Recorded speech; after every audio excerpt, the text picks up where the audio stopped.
পরেশনাথের মন্দির কলকাতার 150 বছরের পীঠস্থান।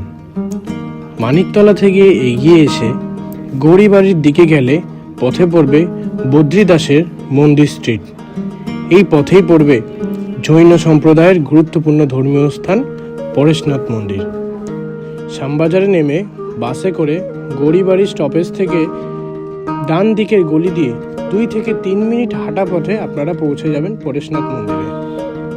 মন্দিরের বাইরের দেয়ালে অসাধারণ শৈল্পিক নৈপুণ্য আপনাকে দাঁড়াতে বাধ্য করবেই। মূল মন্দিরের প্রবেশদ্বারে এসে দাঁড়ালাম আমরা। এই মন্দিরটি 10তম জৈন তীর্থঙ্কর শ্রী শীতলনাথজি মহাশয়কে উৎসর্গ করা হয়েছে 1887 খ্রিস্টাব্দ, বাংলা 1273 বঙ্গাব্দে।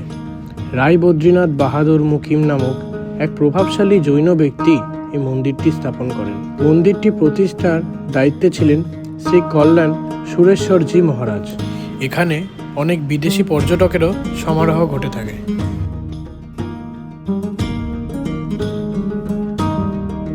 মন্দিরের কারুকার্য কিন্তু সত্যিই অসাধারণ, যা কিন্তু নিজের চোখে না দেখলে আপনারা বিশ্বাস করতে পারবেন না।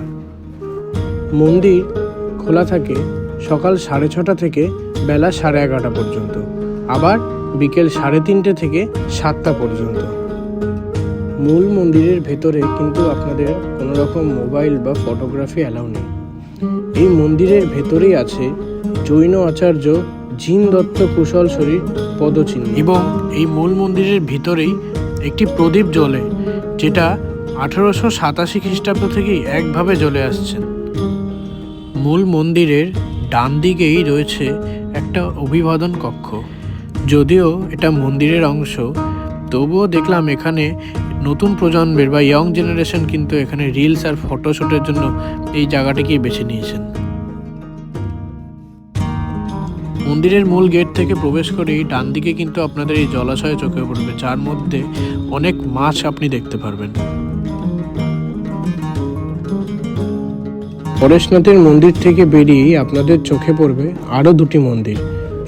একটি হলো চন্দ্রপ্রভুজি আর একটি মহাবীর স্বামী মন্দির।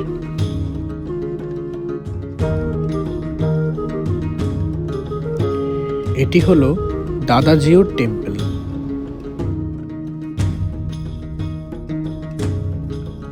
প্রবেশ করার সাথে সাথে আশেপাশে ভাস্কর্য আপনাকে অনেকটি রাজস্থানের ভাস্কর্যের কথা মনে করিয়ে দেবে।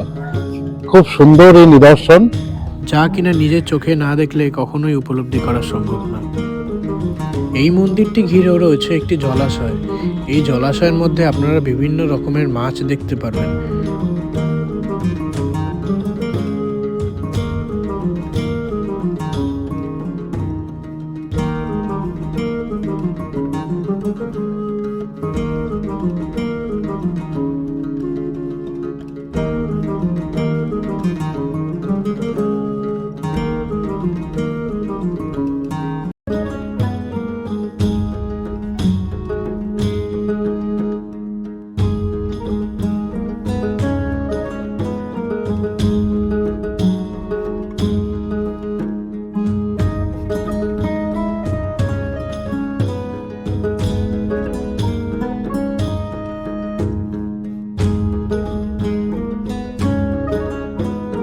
মূল মন্দিরের আশেপাশে কিন্তু আরও 3টি মন্দির আছে।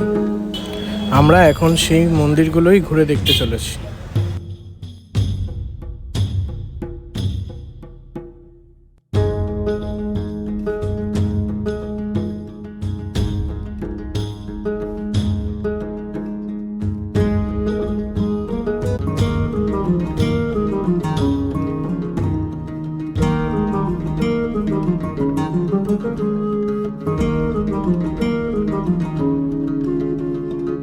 তো এই হচ্ছে সেই ঐতিহাসিক মন্দির, যা আমরা এতক্ষণ ধরে আপনাদের সামনে যেটুকু পারলাম তুলে ধরার চেষ্টা করলাম।